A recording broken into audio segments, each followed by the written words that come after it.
Bismillahirrahmanirrahim. Assalamualaikum warahmatullahi wabarakatuh. Innal hamdalillah nahmaduhu wa nasta'inuhu wa nastaghfiruh wa na'udzu billahi min shururi anfusina wa min sayyiati a'malina. May yahdihillahu fala mudilla lahu wa may yudlil fala hadiya lahu. Asyhadu an la ilaha illallah wahdahu la syarika lah wa asyhadu anna Muhammadan abduhu wa rasuluhu la nabiyya ba'dah. Qala Allah tabaraka wa ta'ala, ya ayyuhalladzina amanu taqullaha haqqa tuqatih wa la tamutunna illa wa antum muslimun. Wa qala sallallahu alaihi wasallam, fa inna asdaqal hadis kitabullah wa khairal hadi hadi Muhammadin sallallahu alaihi wasallam wa syarrul umuri muhdatsatuha fa inna kulla muhdatsatin bid'ah wa kulla bid'atin dhalalah wa kulla dhalalatin finnar. Para hadirin yang dimuliakan Allah Subhanahu wa taala, termasuk syiar yang sangat kelihatan di bulan Dzulhijjah adalah syiar Al-Udhiyah, yaitu menyembelih hewan kurban. Apabila telah masuk bulan Dzulhijjah, maka seorang muslim yang akan dan punya niat berkurban, dia dilarang memotong rambut, kuku, dan mengelupas kulitnya. Nabi SAW beliau bersabda dalam hadis yang dikeluarkan oleh Imam Muslim, fa idza uhilla hilalu dzilhijjah fala ya'khudhanna min sya'rihi wala min adfarihi syai'an hatta yudahhiya. Apabila hilal Dzulhijjah telah terlihat, maka janganlah salah seorang di antara kalian yang ingin berkurban mengambil rambutnya, tidak pula memotong kukunya. Sampai kapan? Hatta yudahhiya, sampai dia menyembelih hewan kurbannya. Hadis yang mulia ini para jamaah memberikan kita beberapa pelajaran. Yang pertama, penetapan bulan Dzulhijjah dengan melihat hilal. Tidak ada perbedaan antara Idul Fitri, Ramadan, dan Dzulhijjah.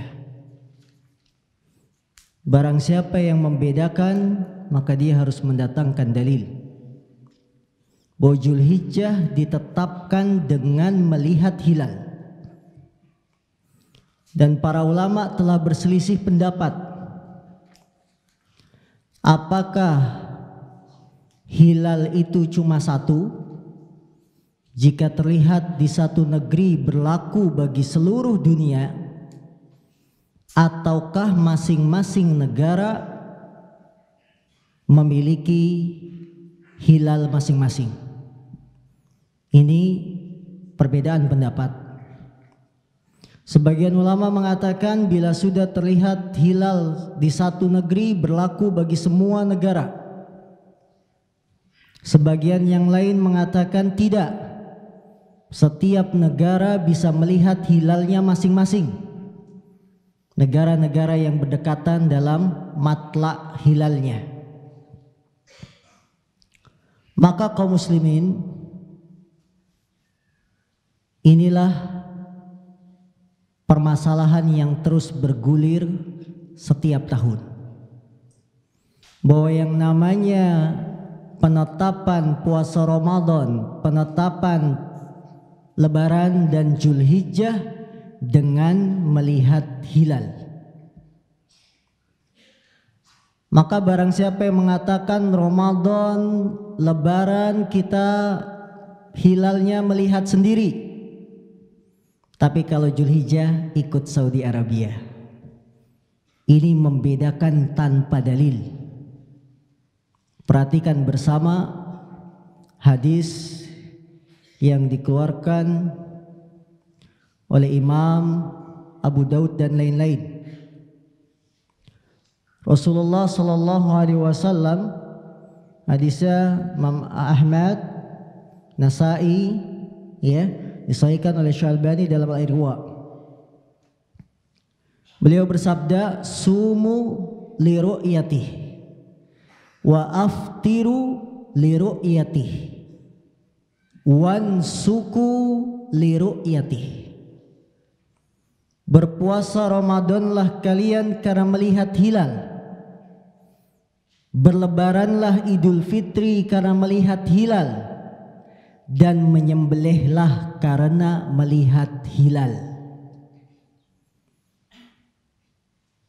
Saya bawakan hadis ini dengan maksud bahwa antara Lebaran Idul Adha dan Idul Fitri tidak ada perbedaan. Melihat hilal. Maka kalau kita berpendapat puasa Ramadan, Idul Fitri ikut pemerintah berdasarkan bahwa setiap negara melihat hilal, begitupun Zulhijjah harus mengikuti ketetapan pemerintah yang dia pun melihat hilal. Karena hadisnya satu konteks. Puasalah karena melihat hilal, Lebaran Idul Fitrilah karena melihat hilal, menyembelihlah bulan Zulhijjah karena melihat hilal. Bukan dengan melihat Saudi Arabia yang wukufnya di Arafah. Ini mukaddimah karena pertanyaan ini banyak mampir ke meja redaksi. Ya, apakah besok kita lebarannya Selasa atau hari Rabu? Mengingat Saudi Arabia lebarannya Selasa, otomatis wukuf di Arafahnya kapan? Senin. Sementara kita Indonesia Arafahnya Selasa, lebarannya Rabu. Kaum muslimin, akar permasalahannya bukan melihat orang yang wukuf di Arafah atau tidak. Akar permasalahannya itu melihat hilal atau tidak, itu. Ya, bukan masalah ada jamaah wukuf atau tidak, tapi akar masalah melihat hilal atau tidak. Dan apakah hilal itu berlaku buat semua negara kalau sudah kelihatan di satu negara, ataukah setiap masing-masing negara berhak melihat hilal masing-masing? Ini akar permasalahan. Bukan ada dan tidaknya jamaah yang wukuf di Arafah. Karena hadisnya jelas, puasalah kalian karena melihat hilal, berlebaran Idul Fitrilah karena melihat hilal, dan menyembelihlah kalian karena melihat hilal. Jadi akar masalah adalah melihat hilal atau tidak. Dan negara kita kemarin tidak melihat hilal, sehingga bilangan bulan Zulqa'dah digenapkan 30 hari.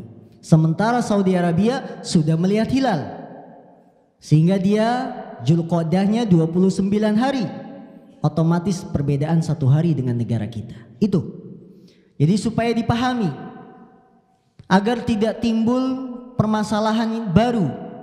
Saya puasa Arafahnya hari Senin tapi lebarannya Rabu. Hari Selasa apa? Kosong. libur. Kenapa sholatnya hari Rabu? Supaya lebaran bersama orang banyak. Ini tidak ada satupun pendahulunya.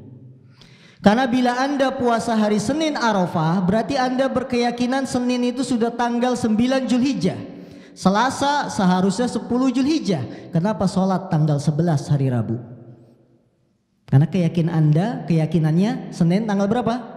9. Selasa 10. Rabu 11. Adakah sholat Idul Adha tanggal 11 Zulhijjah? Ada? Tidak ada yang namanya sholat Idul Adha ya tanggal 10 Zulhijjah.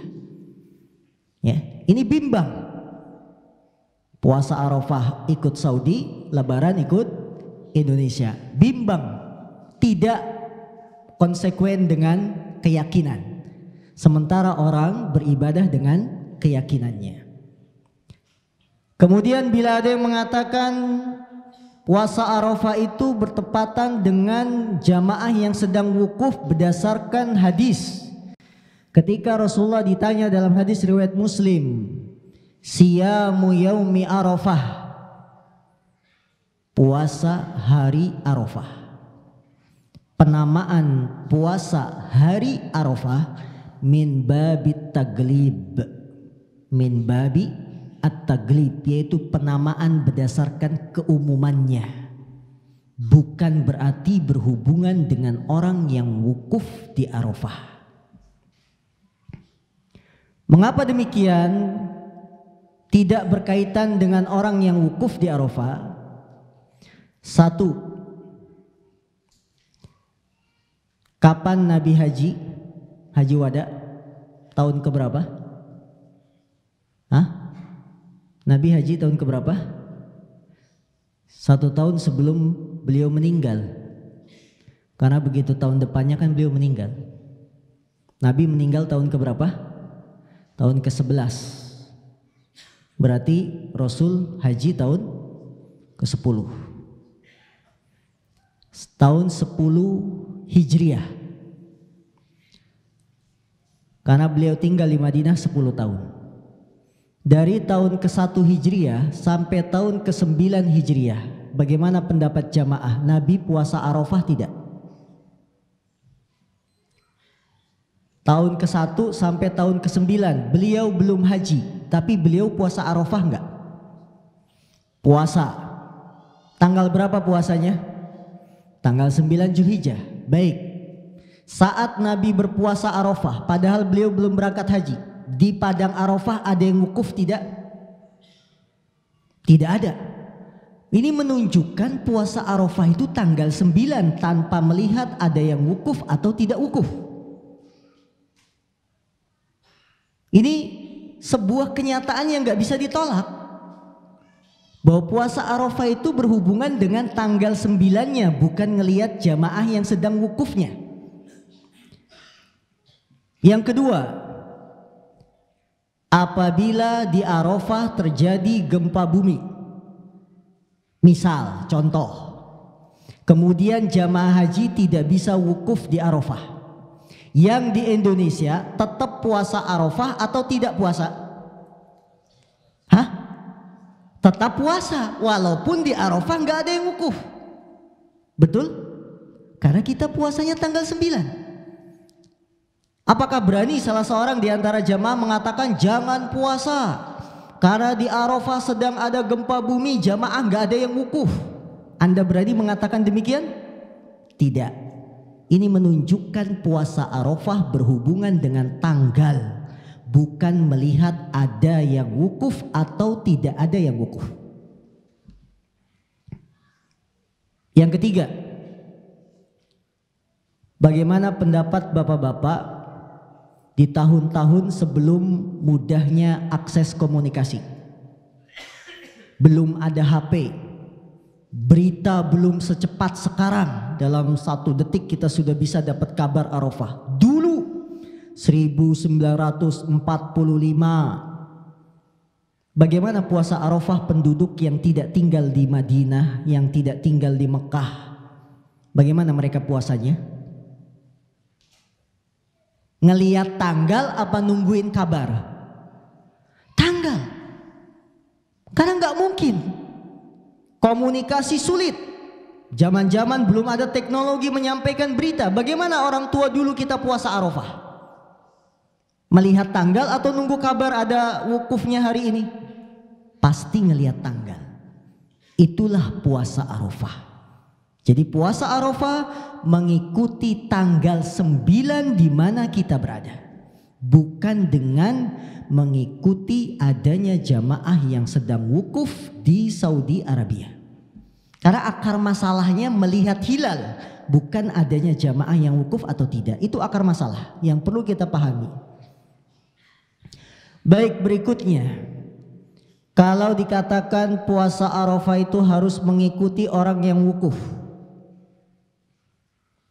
Perbedaan negara Saudi Arabia dengan Indonesia berapa jam? 4 jam. Itu untuk wilayah Indonesia bagian barat. Penduduk yang tinggal di Irian Jaya, perbedaannya dengan Saudi Arabia sampai 6 jam. Sampai berapa jam? 6 jam. Bapak-bapak yang sudah haji, wukuf di Arafah jam berapa mulai? Bapak-bapak yang sudah berangkat haji, wukuf di Arafah mulainya jam berapa? Habis zuhur, jam 1. Di Irian Jaya sudah jam berapa? Tambah 6. Jam 7 malam masih puasa apa sudah buka puasa? Sudah buka puasa. Katanya harus menyesuaikan jamaah yang sedang wukuf. Lah Anda sudah buka puasa makan. Nggak bisa. Perbedaan negara dengan jam yang begitu banyak, 6 jam. Jam 12 di Saudi Arabia, di Irian Jaya sudah jam 6 maghrib. Sudah waktunya buka puasa. Jam 12 kita belum apa-apa wukuf. Masih mendengarkan khutbah dari Amirul Hajj, pimpinan haji. Setelah itu masih sholat zuhur dan asar di jama. Setelah itu masih ada makan siang kalau yang belum makan. Baru wukuf. Anda sudah buka puasa. Katanya harus menyesuaikan dengan yang wukuf. Tidak sesuai. Anda sudah mulai sahur. Jam 5 sudah tidak boleh makan. Di Saudi masih jam 11. Sudah ada yang wukuf 11 malam? Tidak ada. Maka kaum muslimin yang benar dalam masalah ini, dengan tetap kita hormati sebagian saudara-saudara kita yang memilih Lebaran hari Selasa, Arafahnya hari Senin karena mengikuti Saudi. Kita tetap menghormati mereka, tapi yang benar dalam masalah ini kita mengikuti hilal di mana negara kita tinggal. Karena itu akar masalahnya. Bukan dengan mengikuti adanya jamaah yang sedang wukuf. Coba berpikir secara logis yang tadi kami sampaikan dari poin ke-1, ke-2, ke-3, ke-4. Bagaimana jawabannya? Ya. Bagaimana jawabannya? Kalau ada yang mengatakan mengikuti pemerintah, ya, kita bedakan antara Idul Fitri, Idul Adha. Kalau Idul Fitri kita ikut pemerintah, tapi kalau Idul Adha ikut Saudi. Tidak ada yang membedakan. Kita tidak membedakan, sama karena akar masalahnya melihat hilal atau tidak. Itu akar masalahnya. Dan kadang-kadang kita juga pas kan, Indonesia ngelihat hilal, Saudi ngelihat hilal, sehingga lebarannya bareng. Jadi akar masalah bukan melihat jamaah yang sedang wukuf.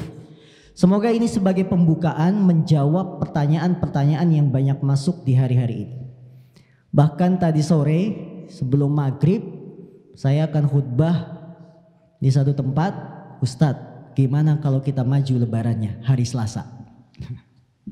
Saya bilang silakan cari khotib yang lain. Kelimpungan dia. Nyari khotib hari ini susah. Kalau mau lebaran Selasa silakan cari khotib yang lain, saya nggak datang.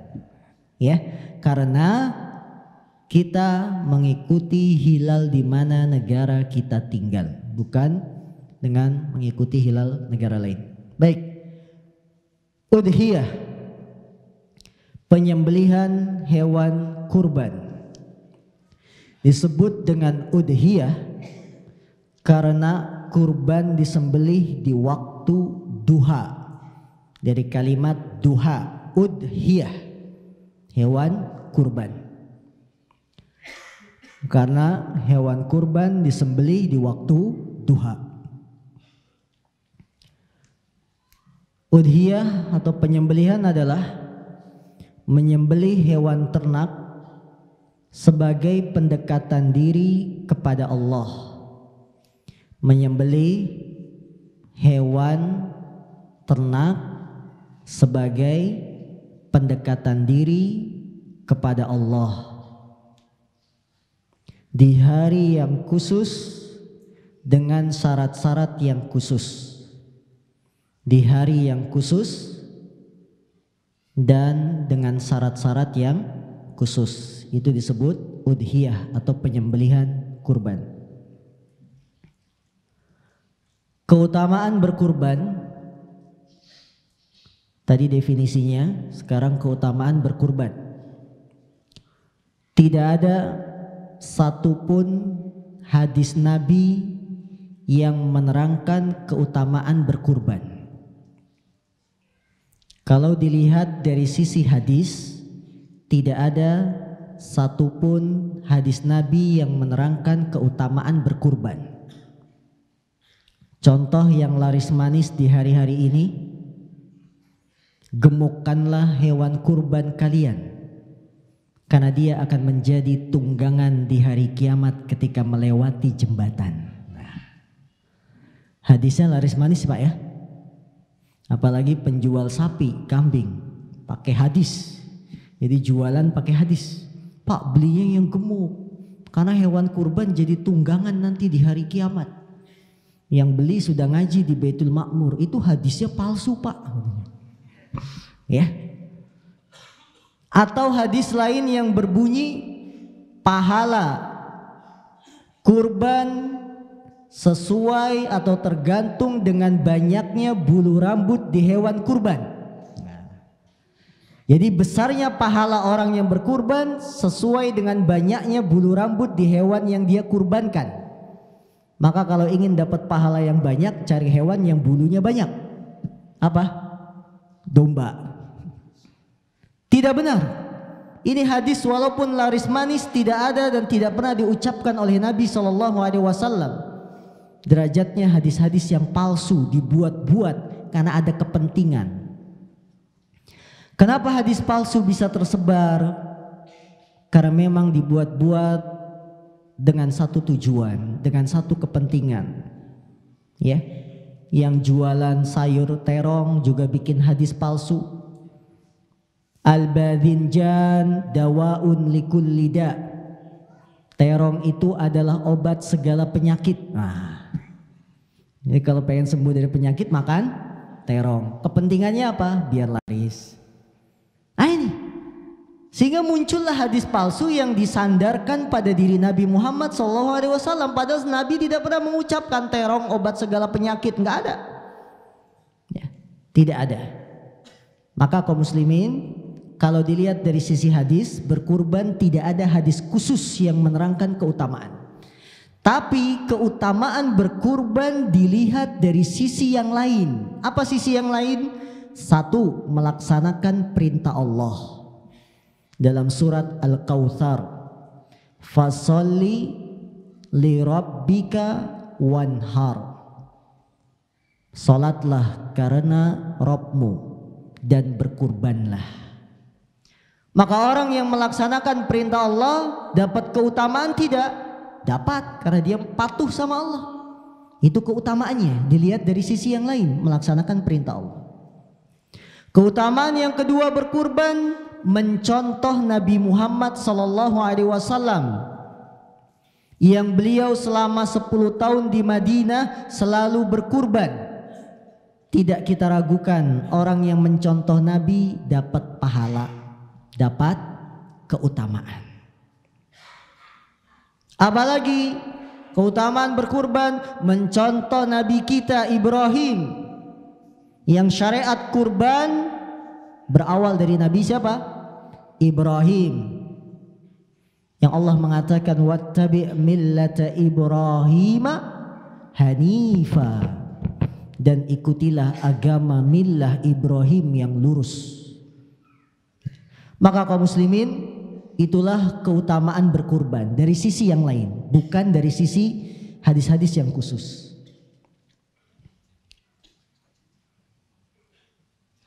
Apa hukum berkurban. Hukum berkurban tidak kita ragukan disyariatkan. Bahkan syariat berkurban sudah disyariatkan kepada umat-umat sebelum umat Islam. Berdasarkan firman Allah Subhanahu wa taala dalam surat Al-Hajj ayat 34. وَلِكُلِّ أُمَّةٍ جَعَلْنَا مَنْسَكًا لِيَذْكُرُوا اسْمَ اللَّهِ عَلَى مَا رَزَقَهُمْ مِنْ بَهِيمَةِ الْأَنْعَامِ. Dan bagi setiap umat telah kami syariatkan penyembelihan kurban supaya mereka menyebut nama Allah. Ini disyariatkan sebelum agama Islam ada, sudah disyariatkan kepada umat-umat sebelum umat Islam. Berbicara tentang hukumnya, kalau dia disyariatkan, tentang hukumnya bagaimana, wajibkah, sunnahkah? Dalam hukum berkurban, para ulama berselisih menjadi dua pendapat. Pendapat pertama mengatakan kurban hukumnya wajib. Dan ini pendapat yang dipilih oleh Imam Al-Auza'i, Al-Laits dan mazhabnya Abu Hanifah. Ini pendapat pertama, kurban apa? Wajib, dikuatkan oleh Syekhul Islam. Pendapat kedua, pendapatnya jumhur. Awas jangan ketukar. Jumhur pendapatnya sunnah muakkadah, sunnah yang ditekankan. Jadi jumhur justru mengatakan apa? Sunnah muakkadah. Ini pendapat yang dipilih oleh madhab Syafi'iyah, madhabnya Malikiyah, madhabnya Hanabilah, jumhur. Abu Hanifah bersendirian mengatakan wajib. Tapi mayoritas ulama berpendapat sunnah muakkadah. Terlepas dari perselisihan ulama tentang wajib dan sunnahnya berkurban, maka tidak pantas bagi yang mampu untuk meninggalkan kurban. Bagi yang mampu tetap berkurban, terlepas dari perselisihan sunnah atau wajib. Karena Rasulullah mengatakan, man kana lahu sa'atun walam yudahi fala yaqrabanna masjidana. Barang siapa yang punya kemampuan kemudian dia tidak berkurban, maka janganlah dia mendekati tempat sholat kami. Ya. Apa ukuran kemampuan? Ukuran kemampuan berkurban dilihat dari kemampuan dia membeli hewan kurban dan masih ada sisa untuk makan keluarganya di hari raya dan hari-hari tasyrik, maka dihitung mampu. Baik, kurban paling murah berapa sekarang? Domba berapa? 3 juta. 2 juta setengah ada? Ada. Baik, 2,5 juta. Uangnya ngepas cuma 2,5 juta. Ini beli kurban, lebaran gak makan.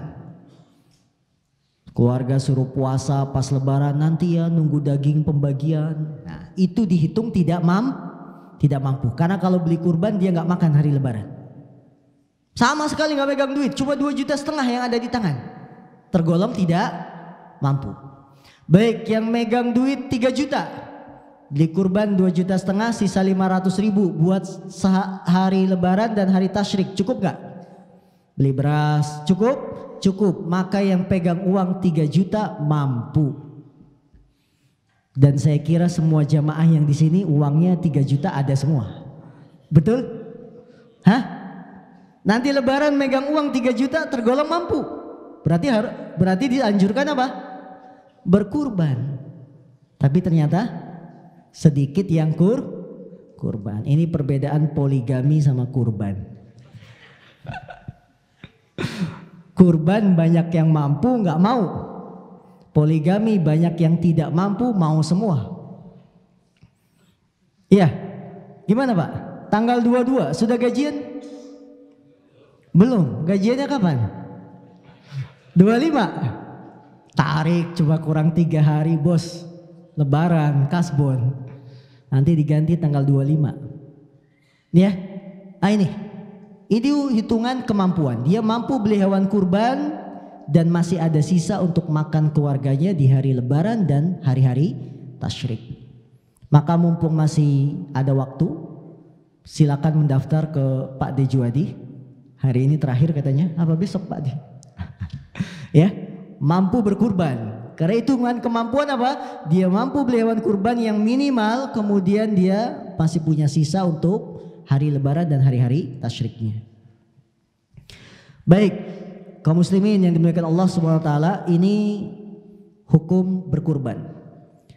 Apa hukumnya? Berhutang agar bisa berkurban. Pengen berkurban tapi hutang. Atau kredit. Jadi sekarang semua itu dikreditin. Sampai kambing aja kredit. Ya. Kalau ibu-ibu panci aja kredit gitu. Apa hukumnya? Ingin berkurban tapi hutang. Ketahuilah kaum muslimin, termasuk kaidah besar dalam agama. Al-Quran surat Al-Baqarah. La yukallifullahu nafsan illa wus'aha.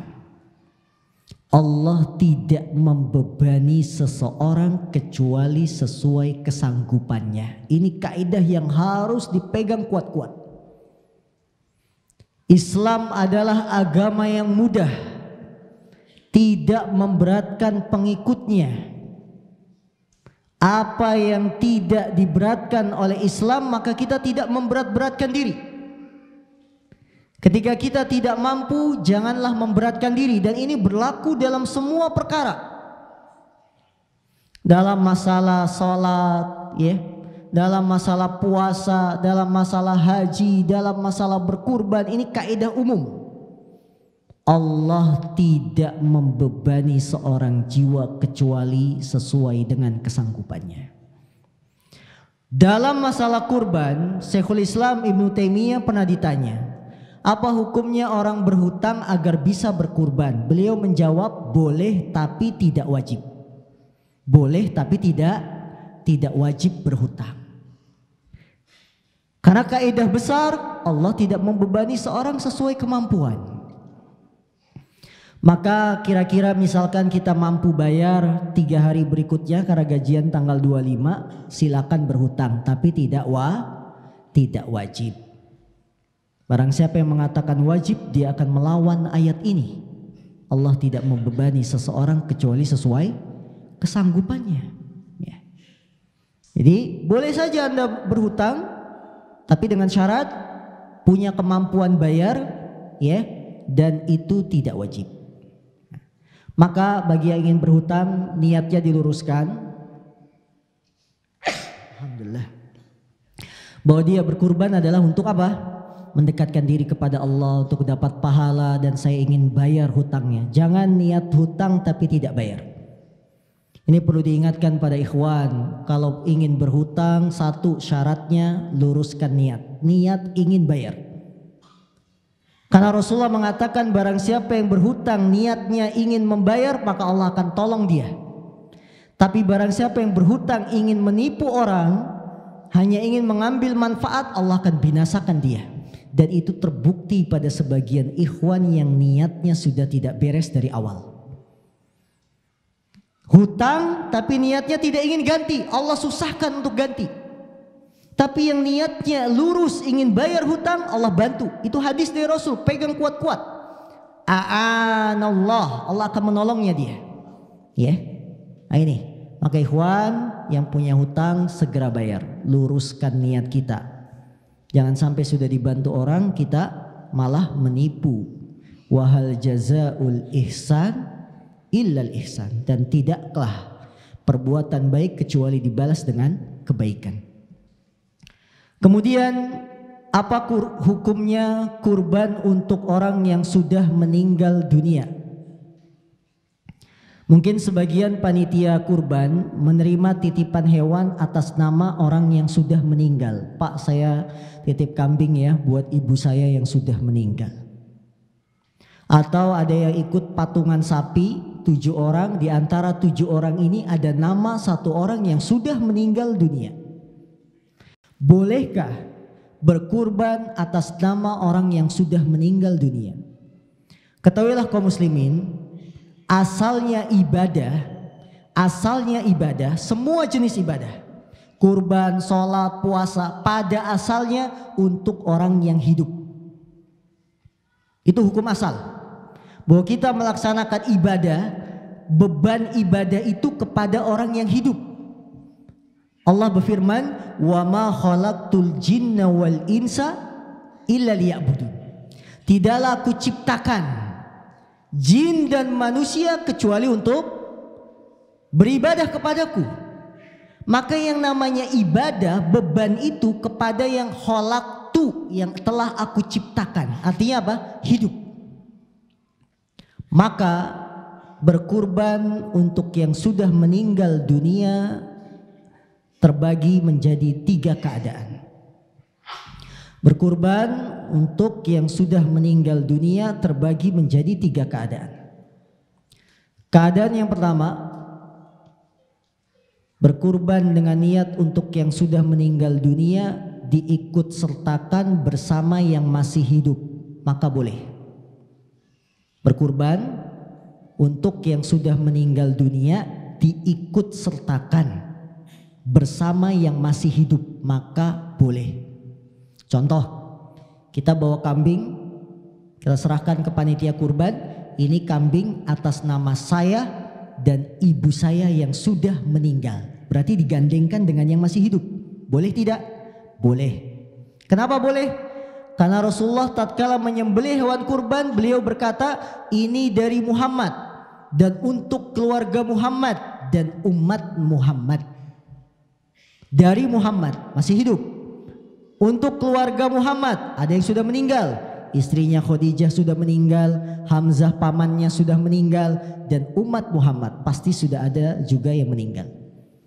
Maka kalau kurban yang ditujukan untuk yang sudah meninggal dunia bersama yang masih hidup, boleh. Karena dia hanya diikutkan saja. Ya, itu dalilnya. Dalilnya apa? Hadis yang dikeluarkan oleh Imam Muslim. Ini dari Muhammad, keluarga Muhammad dan umat Muhammad. Keadaan kedua, berkurban untuk orang yang sudah meninggal tanpa diikutkan bersama orang yang masih hidup. Tanpa diikutkan bersama orang yang masih hidup. Beli kambing khusus buat bapak saya yang sudah meninggal. Ini atas nama siapa? Nama bapak saya yang sudah meninggal. Atas nama siapa? Ibu saya yang sudah meninggal. Maka hukumnya tidak boleh. Kenapa tidak boleh? Karena Nabi Muhammad tidak pernah mengkhususkan beli kambing buat istrinya Khadijah yang sudah meninggal. Nabi Muhammad tidak pernah beli hewan kurban khusus buat Hamzah yang sudah meninggal. Padahal kedua orang ini kedua yang dicintai oleh Rasul SAW. Khadijah, istri beliau, yang beliau selalu terkenang-kenang dengan jasanya Khadijah, tapi nggak pernah saking sayangnya dibelikan hewan kurban khusus buat Khadijah. Tidak, Nabi tidak pernah melakukan. Maka kaum muslimin, kalau kita ingin berkurban dengan niat orang tua yang sudah meninggal, jangan dikhususkan, tapi ikutkan bersama yang masih hidup. Ya, sesayang apapun kita dengan orang tua, maka mengikuti petunjuk Nabi itu lebih baik. Wa khairul huda huda Muhammad sallallahu alaihi wasallam, dan sebaik-baik petunjuk adalah petunjuk Nabi Muhammad SAW. Keadaan yang ketiga, berkurban untuk orang yang sudah meninggal dunia karena melaksanakan wasiatnya. Karena melaksanakan wasiatnya. Orang tua sebelum meninggal dia wasiat, tolong kurban ya, ambil dari harta warisan, kurban buat ibu. Ternyata nggak kesampaian, sebelum Zulhijjah sudah meninggal. Maka boleh kita laksanakan wasiat tersebut.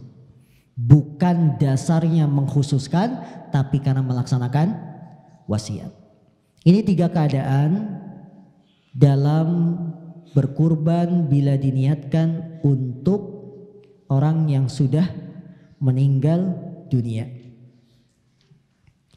Bagaimana dengan akikah? Boleh buat orang yang sudah meninggal? Karena juga ada pertanyaan, boleh nggak Ustadz saya niatnya 1 kambing tapi niatnya 2 untuk kurban juga untuk akekah? Prinsip ekonomi. Dengan bermodal sehemat-hematnya dapat keuntungan pahala sebesar. Ketahuilah kaum muslimin, akekah dan korban ini 2 ibadah yang berbeda. Tidak boleh digabung hanya dengan 1 kambing. Kalau memang ingin akekah, ingin kurban, belilah kambing 2. 1 kambing buat kurban, 1 kambing buat akekah. Jangan digabung, karena ini 2 ibadah yang tidak bisa. Ibadah itu bisa digabung kalau dia sejenis, sama. Itu bisa digabung, 1 ibadah 2 niat. Ya. Tapi kalau tidak sejenis, maka tidak bisa digabungkan antara akekah dengan kurban, karena ini ibadah masing-masing. Ya, atau ada lagi yang ingin menggabungkan antara walimah dan kurban. Ya, Ustadz gimana kalau saya nikah tanggal 10 Zulhijjah? Mumpung banyak yang ngasih daging, hemat. Nanti akad nikahnya habis Isya, kan sudah banyak tuh kantong-kantong kurban yang nyampe ke rumah. Ya, nah ini. Jadi akekah dan kurban tidak bisa digabung. Bolehkah akekah untuk orang yang sudah meninggal dunia? Pertama, akekah untuk orang yang sudah meninggal dunia tidak lepas dari 3 keadaan. Keadaan yang pertama, bila akekah itu dari orang tua ke anak, maka boleh. Bukan anak ke orang tua. Karena akekah kewajiban orang tua kepada anak, bukan anak kepada orang tua. Betul? Nah ini. Banyak kaum muslimin salah, saking cintanya sama orang tua sudah meninggal belum akekah, diakekahin sama anaknya. Lah mas, ini kebalik mas. Akekah itu dari orang tua ke anak, bukan anak ke orang tua. Mohon jadi dalam ibadah kita tidak pakai perasaan. Saya sayang sama ibu saya sudah meninggal, dia belum akekah karena belum mampu zaman dulu. Saya sekarang sudah mampu, ya udahlah orang tua saya akekahin.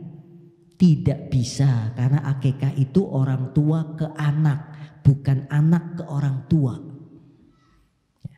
Keadaan kedua, jika akekah kepada orang yang sudah meninggal ini tidak ada hubungan antara anak dan orang tua, maka hukumnya tidak boleh. Saudara kandung meninggal diakekahin, pamannya meninggal diakekahin, tidak boleh. Kenapa tidak boleh? Tadi akekah itu orang tua ke anak, bukan anak kepada anak, anak kepada paman, tidak boleh. Keadaan ketiga, akekah kepada orang yang sudah meninggal dunia, yang meninggal seorang anak di dalam kandungan atau sudah lahir. Bila di dalam kandungan disyaratkan lebih dari 4 bulan. Bila kurang dari 4 bulan tidak dianjurkan akekah. Karena nyawa ditiupkan di dalam kandungan bila usia kehamilan sudah 4 bulan ke atas. Maka boleh diakekahi. Keguguran kandungan 5 bulan boleh diakekahi. Atau dia sudah lahir ke dunia sehari 2 hari meninggal, maka boleh diakekahi. Karena saat itu sudah dihitung sebagai manusia. Diperlakukan sebagaimana manusia meninggal. Tapi ingat, yang masih meninggalnya dalam kandungan disyaratkan 4 bulan ke atas. Ya, ini hukum akekah bagi orang yang sudah meninggal dunia. Kenapa disebutkan dalam masalah kurban? Karena hari-hari ini juga ada yang ingin akekah, yang ingin mengakekahi orang tua yang sudah meninggal. Ya, nah ini perlu diluruskan dalam ibadah akekah ini. Kurban, hewan kurban yang dipilih. 1, pilihlah hewan kurban yang terbaik.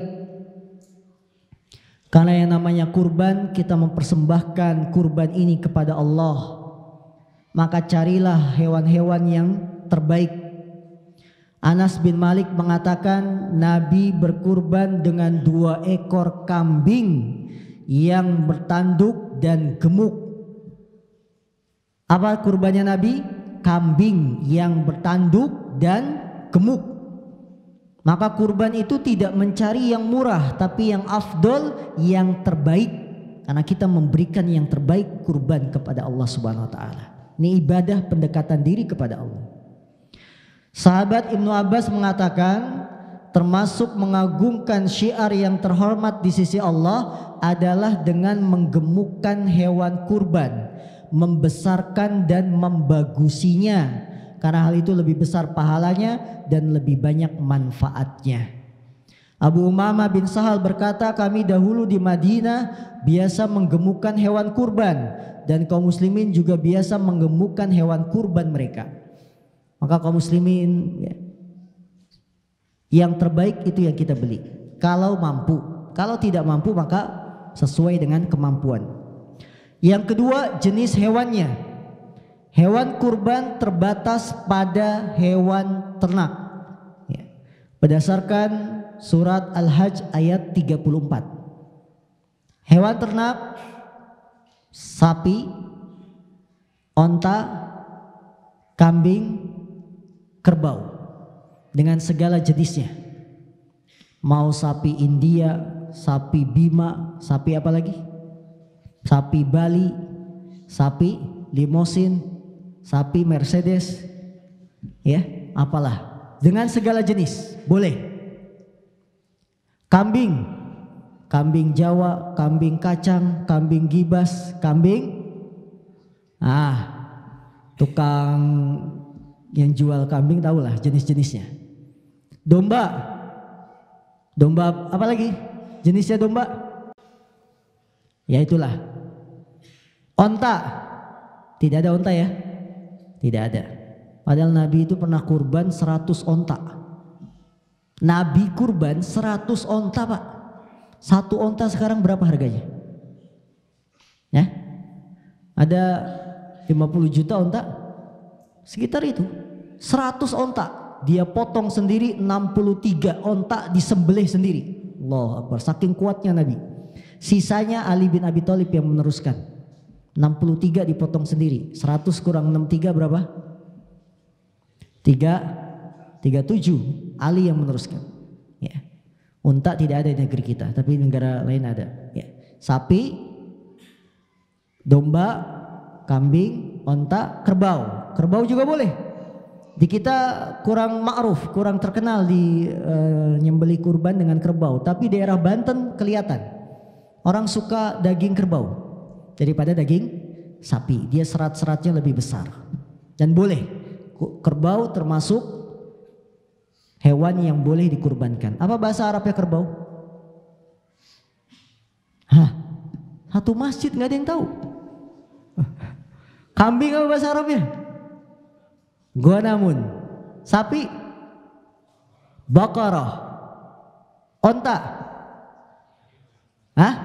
Jamilun. Jamil mah ganteng. Kerbau? Apa? Jamus. Ya. Nah itu kerbau. Boleh ya. Maka selain hewan ini tidak boleh, karena kurban adalah ibadah yang dibatasi dengan jenis. Sebagaimana akikah. Dari hewan apa akikah? Kambing. Tidak boleh dengan alasan saya direktur, saya ingin ngundang teman-teman kantor karena saya baru punya anak. Akikah dengan kambing, sorry lah saya pakai sapi. Karena yang tamu datang undangan banyak. Boleh akikah dengan sapi? Tidak bisa. Begitupun kurban. Dia sudah ditentukan jenisnya, jangan disalahi jenisnya. Maka yang tidak mampu beli kambing jangan beli ayam. Ayam kampung Pak Ustadz paling enak. Gak peduli mau ayam kampung, ayam negeri. Tidak boleh, dia bukan termasuk jenis yang dibolehkan. Karena ini ibadah terbatas dengan jenis. Ya, karena kejadian kurban dengan ayam di Lampung ada. Mereka kurban dengan ayam, nggak diterima. Tidak diterima oleh Allah sebagai hewan kurban. Karena ini ibadah yang sudah ditentukan jenisnya. Kemudian usia hewan. Yang ketiga usia hewannya. Yang perlu diperhatikan dalam pemilihan hewan kurban usianya. Onta disyaratkan yang sudah berusia 5 tahun masuk tahun ke-6. Sapi yang telah genap berumur 2 tahun masuk tahun ke-3. Onta usia berapa? 5 tahun masuk 6. Sapi 2 tahun masuk tahun ketiga. Kambing yang sudah berusia 1 tahun masuk tahun ke-2. Ini usia yang harus diperhatikan karena memang usia-usia yang bagus dagingnya.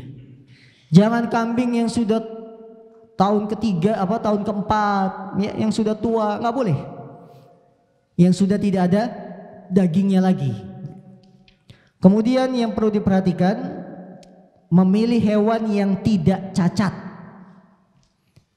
Rasulullah menyebutkan ada 4 cacat yang menyebabkan tidak sahnya hewan kurban. 1, buta yang sangat jelas. Ini kalau ada di hewan kurban buta, tidak sah hewan kurbannya. 2, pincang yang sangat jelas. 3, yang sakit, jelas kelihatan sakitnya, tidak sah hewan kurbannya. 4, yang sudah terlalu tua. Cacat 4 ini menyebabkan hewan kurban tidak sah, harus ganti hewan kurban yang lain. Maka panitia kurban dilihat, kalau ada yang buta, ini kok jalannya dari tadi ke kiri terus. Oh, buta dia. Buta sebelah. Tidak sah. Baik, kalau katarak. Sapi matanya katarak. Sah tidak? Katarak itu apa sih, Pak? Dia masih bisa ngelihat nggak? Rabun, minus apa enggak? Kaburnya maksudnya bisa jalan nggak jelas, cacat berarti haram. Ya, maka jangan beli sapi yang katarakan walaupun harganya murah. Ini. Pincang yang sangat jelas, betul-betul pincang, yang sangat jelas tidak boleh dibeli. Sakit. Ngeringkuk saja sejak dibeli. Tahu ngeringkuk? Ngeringkuk itu apa? Ya begitulah. Bahasa mana itu ngeringkuk? Bahasanya Cikarang ya. Kemudian apa lagi? Yang terlalu tua. Bagaimana kalau tanduknya patah? Boleh? Sah kurbannya tapi dibenci. Bagaimana kalau buntutnya hilang? Ya, buntutnya hilang. Malam-malam ada yang kelaparan, malam takbiran. Kambing dipotongin buntutnya, dibikin sop buntut. Boleh? Sah kurbannya tapi dibenci. Bagaimana kalau giginya rontok? Ya anak-anak kalau datang kambing kan rame, diadu-adu. Ada yang rontok tanggal giginya. Sah tidak? Sah, tapi dibenci. Bagaimana kalau kemaluannya hilang? Sah, tapi dibenci. Ini cacat yang harus diperhatikan bagi para penjual hewan kurban atau yang membeli hewan kurban. Kurban sah untuk berapa orang? Yang pertama, 1 kambing untuk 1 orang. Tidak sah lebih dari 1 orang. Artinya kambing tidak menerima patungan. Kambing yang membeli 1 orang. Adapun pahalanya untuk yang membeli dan untuk keluarganya boleh. Tapi beli kambingnya 1 orang. Jangan 1 keluarga patungan beli kambing 500.000. Suami ngasih 1 juta. Ya istri 1 juta, 2,5 juta kurang nih. Anak-anak ada tabungan gak? Ada. Anak-anaknya 100 ribuan. Tidak sah kalau hewan kambing dibeli lebih dari 1 orang. Jadi kambing itu dalam pembeliannya harus 1 orang, tidak nerima patungan. Adapun pahala sudah kebeli kambingnya, diniatkan buat saya, istri saya, anak saya, keluarga saya, sah. Sebagaimana yang dilakukan oleh Nabi Muhammad SAW. Ini adalah kurban dari Muhammad untuk keluarga Muhammad dan umat Nabi Muhammad. Sapi atau onta untuk 7 orang. Ini maksimal. Kurang dari itu tidak ada masalah.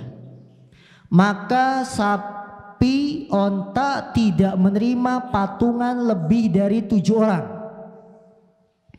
pembeliannya tidak menerima lebih dari 7. Sebagaimana yang sering dilakukan oleh lembaga-lembaga pendidikan dengan adanya iuran kurban. Kurbannya apa? Sapi. Untuk berapa orang? 300 siswa. Tidak sah, karena sapi hanya untuk 7 orang. Jadi solusinya bagaimana? Solusinya guru sekolahan 7 orang pilih, dia patungan 7 orang. Kemudian pahalanya buat 300 siswa, nggak ada masalah. Tapi yang patungan 7 orang guru atau 7 orang siswa. Seperti itu. Bukan satu sekolahan 300 siswa dipungutin 100 ribuan. Ya, ini tidak sah. Adapun pahala, maka pahala Allah sangat luas. Satu kambing bisa untuk satu keluarga. Hanya yang membeli harus dari 1 orang. 1/7 sapi buat 1 orang, diniatkan untuk 1 keluarga, silakan. Tidak ada masalah. Tapi yang membelinya harus dia 1 orang, ya, untuk kambing dan sapi 7 orang. Waktu penyembelihan kurban, waktunya adalah setelah selesai sholat. Tidak boleh menyembelih hewan kurban sebelum selesai sholat Idul Adha. Malam takbiran tidak boleh. Dan saya pernah ngalami, ada panitia kurban, kambing kurban dari jamaah diambil 1, disembelihnya kapan? Malam takbiran. Supaya niatnya nanti panitia kurban habis sholat id makan daging. Enak kan? Enak, supaya mereka semangat kerja, kita kasih daging dulu sarapannya. Tapi diambil dari hewan kurban jamaah yang dipotong malam takbiran. Ini tidak sah. Panitia harus ganti lagi. Ya. Perhatikan para panitia, motong hewan kurban tidak boleh sebelum sholat Idul Adha. Rasulullah mengatakan, man dzabaha qabla an yusalliya falyadbah ukhra makanaha. Barang siapa yang menyembelih kurban sebelum sholat Idul Adha, maka hendaklah dia mengulang lagi sebagai gantinya. Jadi tidak boleh hewan kurban disembelih sebelum sholat Idul Adha. Bagaimana kalau sudah sholat 1 kambing cepat-cepat dipotong buat panitia makan siang zuhur? Boleh, asalkan sudah selesai sholat. Ya, ada sebagian kan, ini 1 kambing amankan dulu nih, masak biar nanti panitia bisa makan daging zuhur. Gak apa-apa, ya, panitia berhak untuk mengambil bagian daging kurban. Tempat penyembelihan, ya, bisa di tempat yang umum atau di tempat yang aman. Kemudian pembagian hewan kurban. Kaum muslimin yang dimuliakan Allah, salah satu tujuan dari pembagian hewan kurban adalah mencukupkan saudara-saudara kita yang tidak mampu, membantu orang lain agar merasakan kegembiraan di hari raya ini, di hari raya Idul Adha, hari-hari tasyrik yang Rasulullah mengatakan ayyamut tasyrik ayyamu aklin wa syurbin wa dzikrillah. Hari-hari tasyrik adalah hari-hari untuk makan, untuk minum, dan untuk berzikir kepada Allah. Maka dalam pembagian hewan kurban tidak ada patokan. Panitia ingin bagikan semua, silakan, tidak ngambil. Panitia ingin membagi 3, sebagian disimpan, sebagian dibagikan, sebagian untuk makan panitia, silakan. Karena Rasulullah mengatakan fakulu waddakhiru watasaddaqu. Makanlah bagian kurban itu, simpanlah dan sedekahkanlah. Jadi tidak ada patokan harus begini dan begitu. Anda ingin bagikan semuanya, tidak ada masalah. Ingin sebagian disimpan, misalnya lembaga pendidikan yang memegang pondok pesantren, sebagian daging kurban disimpan di freezer buat makan santri, nggak ada masalah, simpanlah. Sebagian dibagi, sebagian buat makan panitia, tidak ada masalah. Maka yang berkurban boleh makan kurbannya. Anggapan masyarakat kalau sudah berkurban tidak boleh makan dagingnya, ini anggapan yang keliru. Kenapa keliru? Karena Nabi Muhammad sendiri, beliau berkurban dan beliau makan dari hewan kurbannya. Apakah berarti Nabi Muhammad tega banget sudah kurban masih minta lagi? Enggak.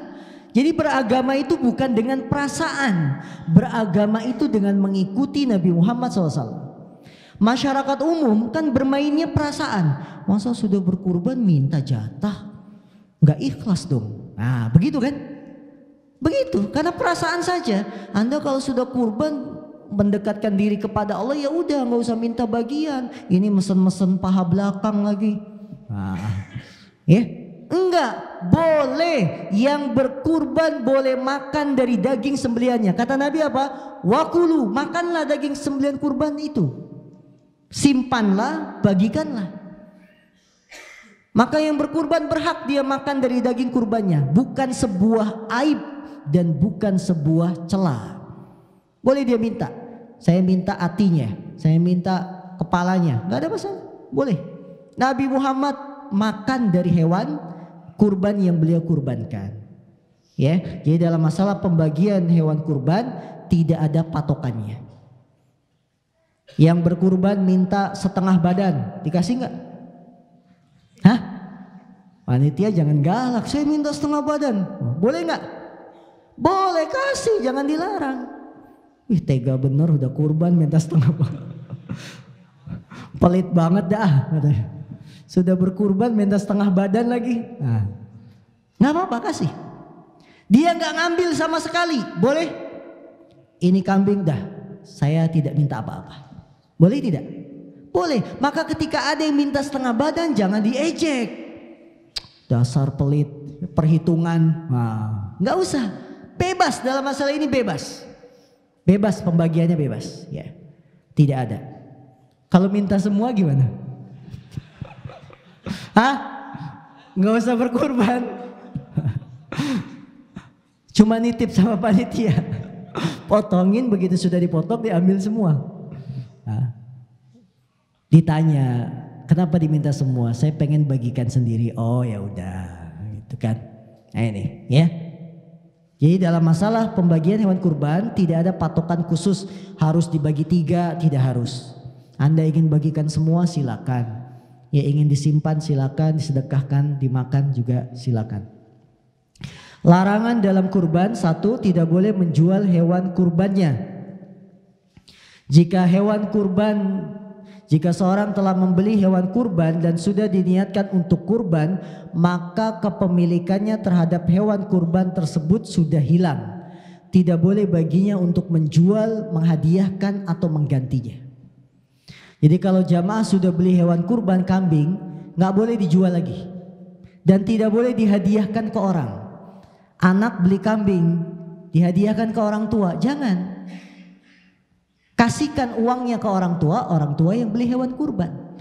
Karena hewan kurban kalau sudah dibeli dengan niat kurban untuk Allah, tidak dihadiahkan, tidak juga dijual. Karena ini barang bukan seperti produk yang lain. Ini kurban, niat karena Allah Subhanahu wa taala. Berbeda dengan barang-barang yang biasa. Bapak-bapak beli elektronik ya, sudah beli mau dijual lagi boleh? Boleh. Sudah beli jam tangan mau dihadiahkan ke orang boleh? Boleh. Tapi kurban sudah beli kambing dihadiahkan ke orang, nggak bisa. Ini sudah diniatkan untuk Allah, maka tidak dibatalkan dengan memberikan hadiah kepada orang lain. Ya. Ini yang pertama. Yang kedua, larangan dalam kurban, tidak boleh menjual bagian hewan kurban seperti daging dan kulitnya, kecuali hewan kurban itu sudah dibagikan, sudah dipotong, sudah dibagikan, maka boleh dijual. Tapi masih belum dibagikan, panitia menjual kulit langsung, tidak boleh. Serahkan dulu kulit ini kepada yang berhak, pilih beberapa orang. Kamu dapat kulit, kamu dapat kulit, kamu dapat kulit. Gimana kalau panitia yang menjualkan? Iya silakan, itu boleh. Tapi kalau secara langsung kulit dijual oleh panitia, hasilnya buat kas masjid dilarang. Atau kepalanya dijual. Ya, kepalanya dijual. Maka panitia-panitia yang nakal taubat kepada Allah. Nanti panitia awasi ya, kalau mulai ada sepatu buat bergeser, geser-geser dekat kepala, tiba-tiba hilang kepala satu, itu. Sebelum meninggalkan area pemotongan, periksa sepatu botnya. Apa yang masuk? Betul, ini disaksikan sendiri. Lagi motong, masukin daging satu ya ke sepatu botnya. Nanti kepala anaknya panggil sini. Bawa. Nggak boleh. Menjual hewan kurban sebelum dibagikan tidak boleh. Termasuk kulit. Dan ini solusi bagi panitia tentang masalah kulit. Jadi kulit itu hadiahkan dulu ke orang. Dan orang yang diberi dia menjual boleh. Atau kita tentukan kulit untuk hewan kurban tahun ini buat yayasan A. Kemudian yayasan A dihubungi, Anda tahun ini dapat kulit dari masjid ini. Sekian banyaknya, bagaimana kami menjualkan nanti hasilnya buat Anda? Silakan, kata yayasannya. Maka boleh dijual. Kita yang menjualkan panitia. Tapi hasilnya tidak masuk kantong kita. Masuk kemana? Ke yayasan yang ditunjuk untuk mendapatkan kulit. Ya, ini sebagai koreksi bagi para panitia yang menjual langsung kulit kurban kemudian hasilnya masuk kas masjid, itu tidak boleh sebelum dibagikan. Inilah beberapa permasalahan seputar kurban. Mungkin masih ada yang lain yang berhubungan dengan kurban, bisa ditanyakan dalam tanya jawab di waktu yang tersisa. Silakan, kami persilakan.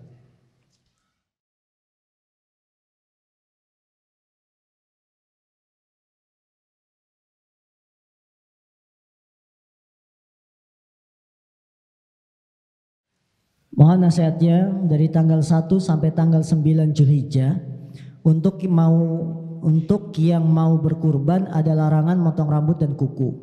Hubungan lupa larangan dilanggar. Apa yang harus dilakukan oleh orang yang mau berkurban tersebut? Tidak ada dosa. Rabbana la tu'akhidna in nasina aw akhtana. Ya Allah, jangan kau siksa kami jika kami lupa atau bersalah. Maka orang yang melanggar potong rambut, potong kuku sementara dia ingin kurban, dia langgar karena lupa. Maka tidak ada dosa dan tidak ada kafarot. Ya, tidak ada kafarot dendanya, tidak ada. Cukup bertaubat pada Allah Subhanahu wa taala.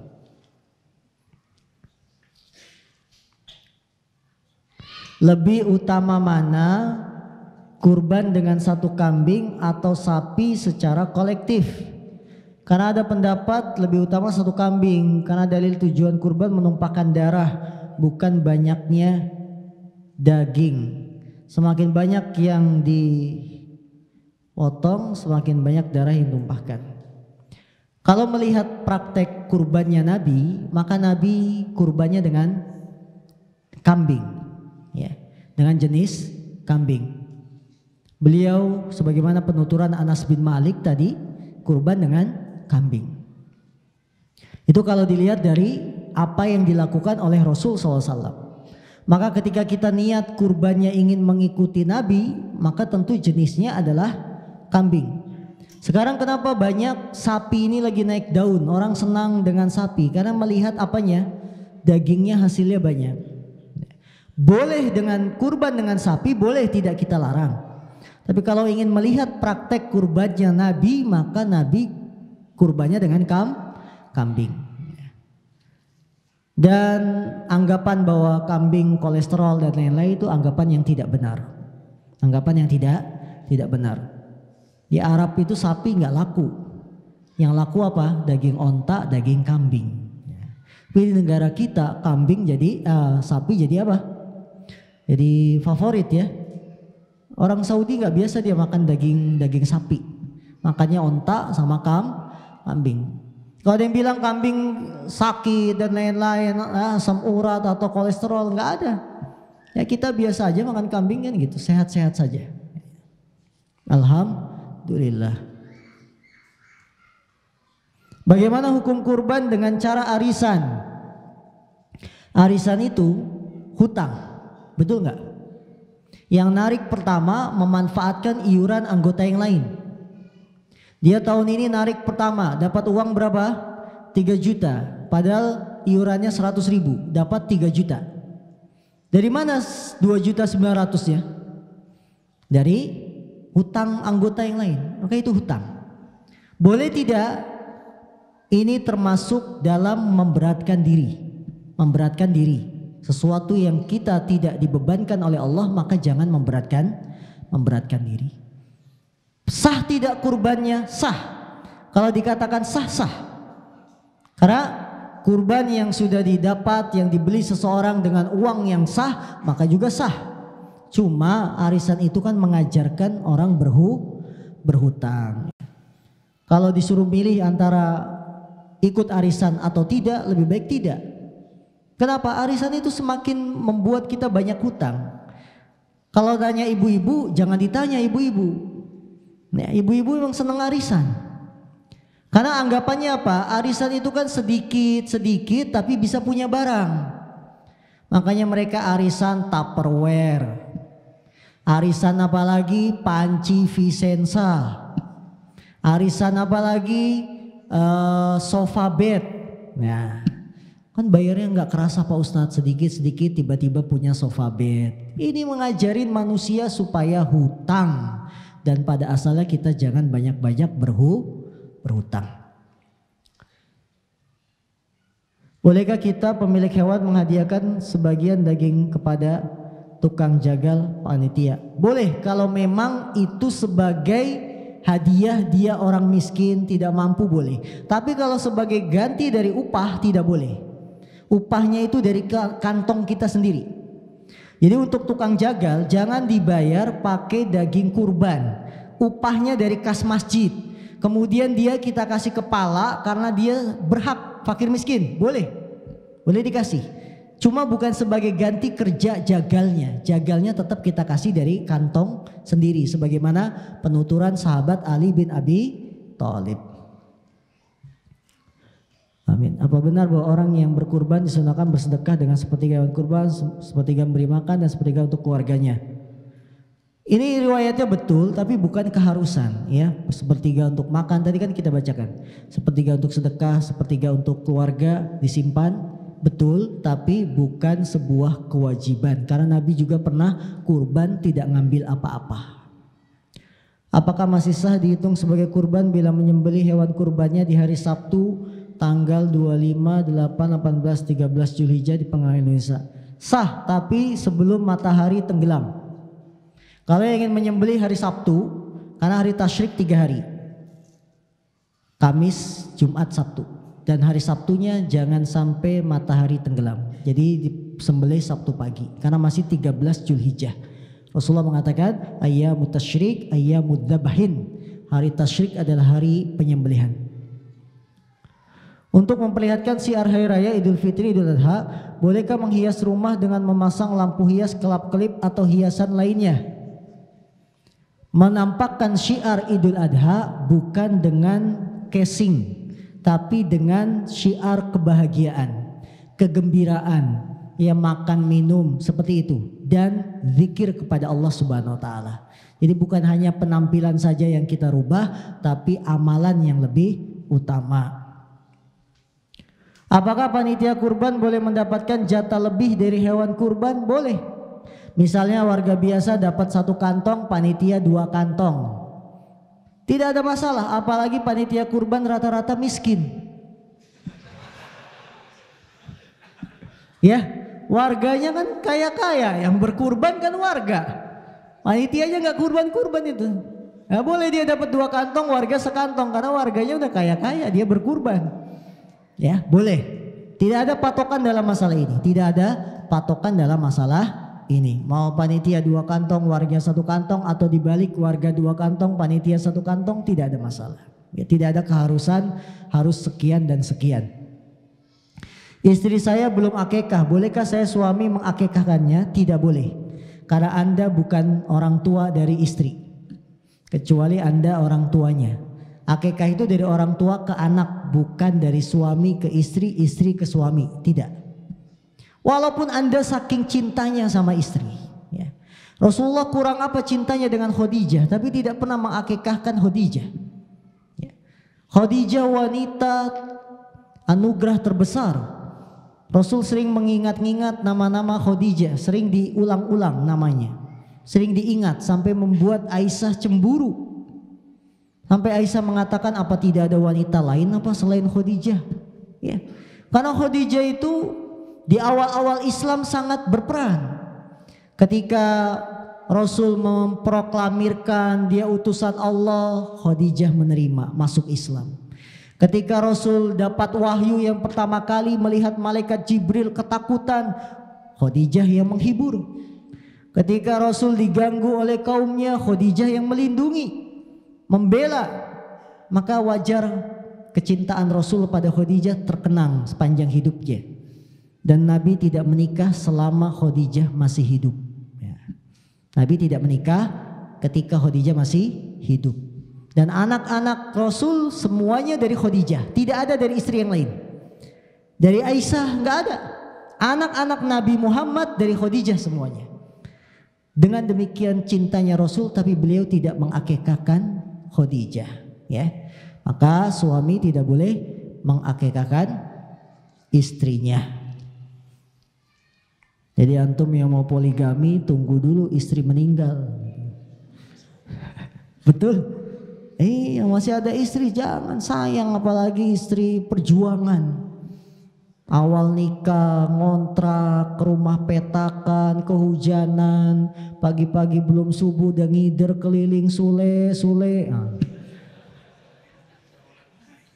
Perjuangan, kenang itu jasa istri.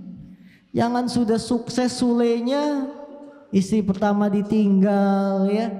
Nikah lagi yang disayang istri kedua, ya Allah, pengorbanan istri pertama mana? Hargai. Rasul terkenang dengan Khadijah. Bagaimana doa di saat menyembelih hewan kurban? Adakah doa khusus? Yang pertama, baca bismillah. Karena ini syarat. Allah Subhanahu wa taala berfirman, "Wala ta'kulu mimma lam yudkarismullahi alaih."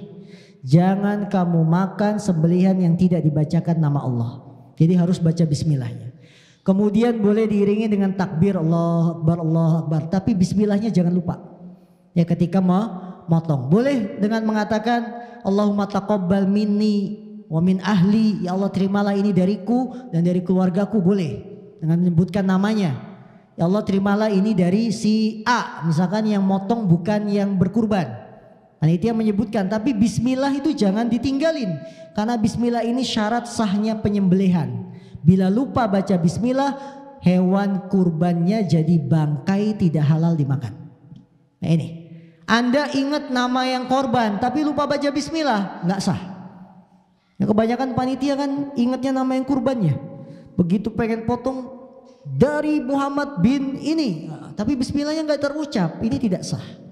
Jadi tidak ada doa khusus, yang ada wajib baca bismillah, adapun yang lain tambahan, takbir dan lain-lain. Tentang bacaan sebelum potong hewan kurban. Iya, itu tadi sudah. Setahu saya hewan kurban untuk satu sapi untuk 7 orang, untuk unta untuk 10 orang. Tolong jelaskan. Untuk unta yang benar dia tetap sama 7 orang, ya, tetap sama 7 orang. Bagaimana hukumnya mengakikahi diri sendiri? Boleh berdasarkan hadisnya Anas bin Malik. Anas bin Malik mengatakan aqqan nabiyyu sallallahu alaihi wasallam ba'da ma bu'itsa minan nubuwah. Anas bin Malik mengatakan Nabi mengakikahi dirinya setelah diangkat jadi rasul. Ya, Nabi mengakikahi dirinya sendiri setelah diangkat jadi nabi. Hadis ini diperbincangkan oleh para ulama antara sahih dan tidak. Yang benar derajatnya hasan. Dia tidak sampai derajat sahih tapi hasan. Dan hadis hasan bisa dijadikan sebagai dalil, hujjah. Dan ini hadisnya kuat, ya, banyak penguat-penguatnya dan sudah saya jelaskan dalam buku saya Fikih Praktis Akikah. Jadi saya punya buku Fikih Praktis Akikah, terbitan Media Tarbiyah. Bagaimana hukumnya bila perusahaan berkurban di atas namakan 7 orang karyawannya? Dihadiahkan dulu. Ya, dihadiahkan, kemudian 7 orang karyawan ini membeli hewan kurban, sapi misalkan, maka sah. Apa hukumnya beli kambing harga 3 juta dengan syarat diambil di hari korban, tidak berubah bentuknya? Ya kalau berubah bentuk takut nanti kan. Kambing jadi sapi kan bingung. Tidak berubah bentuk, dan kalau mati harus mengganti dengan syarat begitu, boleh tidak?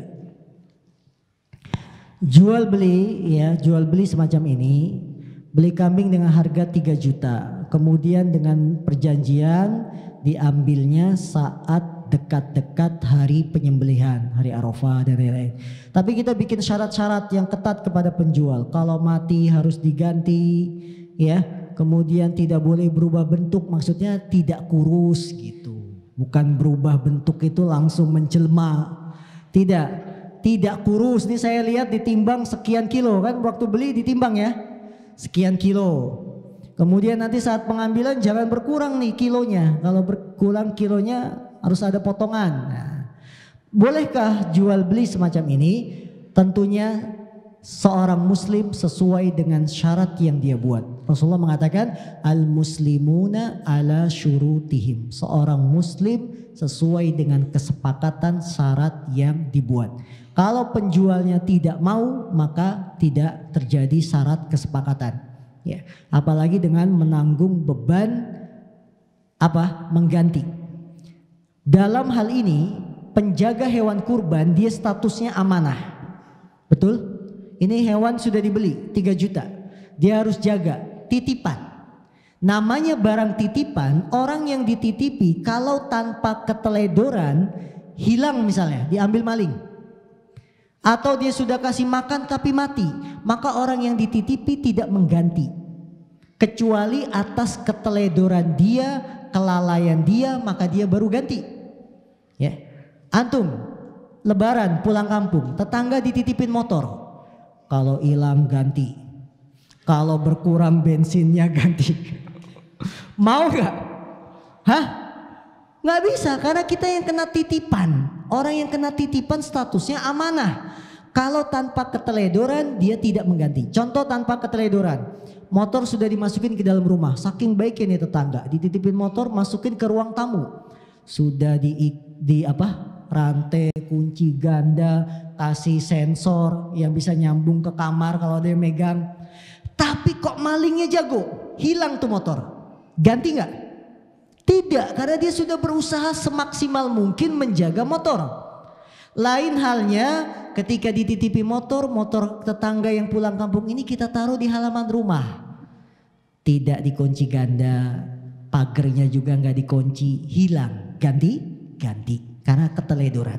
Jadi bedakan. Ya, tidak boleh kita membebani orang yang jual kambing kalau mati ganti, kalau hilang ganti. Nggak bisa, dia statusnya amanah.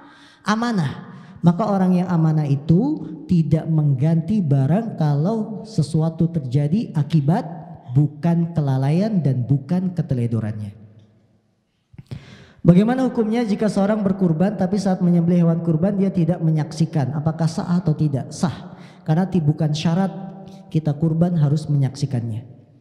Bolehkah yang memotong kambing adalah seorang yang jarang sholat ke masjid? Ini dibangun di atas hukum apakah orang yang tidak sholat kafir atau masih muslim. Kalau kita hukumi orang yang meninggalkan sholat kafir, maka sembelihannya tidak sah. Karena sembelihan itu harus berdasarkan orang muslim. Yang nyembelih itu harus beragama Islam, bukan orang kafir. Jadi masalahnya yang meninggalkan sholat kafir atau tidak. Pertanyaan dari pemirsa San TV. Dalam kurban sapi dari saudara Joko di Solo, salah seorang peserta tidak melaksanakan sholat. Apakah kurban itu tetap sah atau menjadi rusak? Sah, ya sah kurbannya. Apabila kita hukumi dia muslim. Ustaz di kampung saya untuk penyembelihan Abu Khodik di Pekalongan. Di Pekalongan, kampung saya untuk menyembelih hewan kurban yang saya ikut patungan hari Selasa, sedangkan sholat idnya mau mengikuti hari Rabu. Bagaimana yang harus saya lakukan sedangkan nggak mungkin keluar dari patungan hewan kurban? Apa saya mengikuti sholat id hari Selasa atau bagaimana? Baik, paham permasalahannya? Dia ikut patungan sapi, ya. Kemudian yang patungan ini sholatnya hari Selasa, sementara dia hari Rabu. Atau terbalik. Saya ikut patungan hari Selasa, sedangkan sholatnya hari Rabu. Disembelihnya berarti sebelum sholatnya dia, betul? Sah tidak? Nah, dan gak mungkin saya membatalkan patungan ini. Tadi dikatakan penyembelihannya setelah sholat Idul Adha. Ya.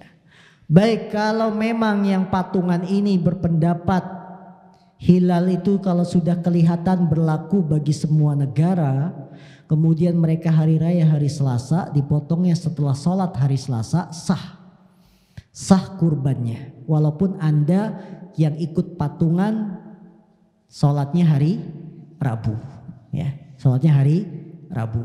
Nah ini. Kemudian dari Ibu Nur di Garut, apakah panitia kurban DKM masjid diperbolehkan makan dan mendapat jatah khusus dari daging kurban dikelola? Boleh, panitia berhak mendapatkannya. Bagaimana kalau anak umur 26 tahun meninggal dunia lalu diakekahi, itu boleh tidak Ustadz? Anak usia 26 tahun meninggal lalu diakekahi, boleh tidak? Boleh. Selama anak ini belum diakekahi dan Anda mampu, maka boleh mengakekahi anak walaupun sudah besar. Bagaimana hukumnya bila kita berkurban tapi uang yang ada itu dari sisa uang pinjaman dari bank? Mohon penjelasannya. Kurbannya sah tapi dia dosa.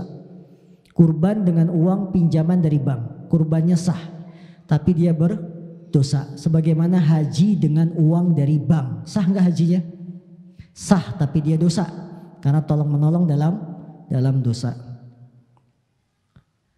Dari hamba Allah di Papua, apakah masih sah sapi yang akan dijadikan hewan kurban ketika membeli sapi itu sehat?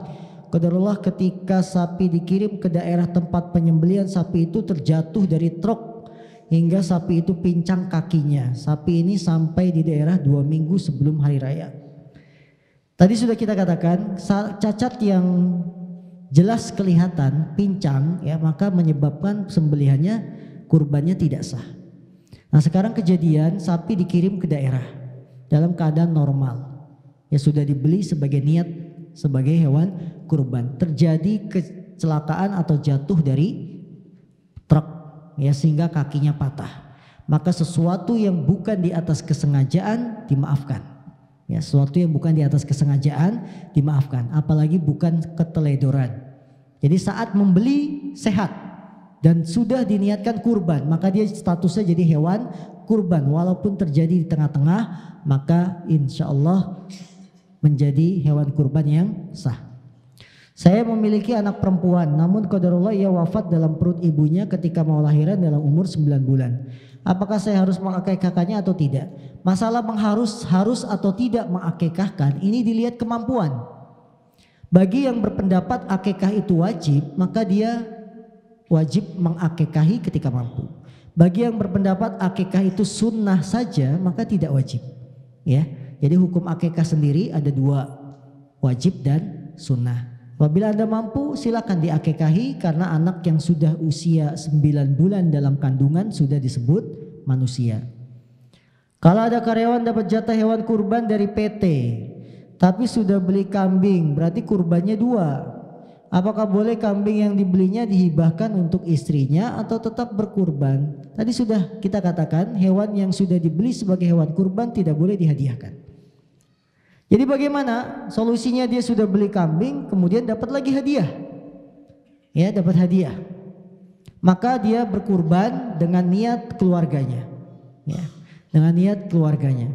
Apakah boleh dihadiahkan ke istri? Tidak boleh, karena hewan kurban itu tidak boleh dihadiahkan, tidak boleh dijual. Ya tetap dia berkurban dengan 2 ekor kambing, dan Nabi juga kurban dengan 2 ekor kambing. Jadi jangan anggapan mentang-mentang kambing itu untuk 1 orang, akhirnya kita kurban hanya 1 kambing. Enggak, bapak-bapak bebas ingin kurban kambing 5 ekor kambing, enggak ada masalah. Ya, onta saja Nabi sampai 100 ekor, coba 100 ekor. Jadi jangan berpikir sayang, eman-eman, tahu eman-eman? Ya, sayang. Enggak, kurban itu berpikirnya semakin banyak semakin besar pahalanya. Betul? Anda punya uang beli sapi seorang diri, boleh nggak? 30 juta kita beli sapi sendiri atas nama saya sendiri, boleh? Tidak menerima patungan dari yang lain, boleh. Semakin besar banyak yang kita beli dari hewan kurban, maka tentu akan semakin besar pahalanya. Jadi tetap berkurban dengan 2 ekor kambing. Dari hamba Allah di Kerawang, kalau orang tua diakekahi anak boleh tidak? Tadi sudah kami jawab tidak boleh. Karena akikah itu dari orang tua ke anak, bukan anak ke orang tua. Ya. Jadi anak mengakikahi orang tua, tidak boleh. Yang boleh orang tua mengakikahi anak. Ini yang dapat kami sampaikan di kesempatan malam hari ini. Yang benar datangnya dari Allah dan Rasulnya. Allah Ta'ala alam. Subhanakallah bihamdika asyhadu an la ilaha illa anta astaghfiruka wa atubu ilaik. Walhamdulillahirabbil alamin. Assalamualaikum warahmatullahi wabarakatuh.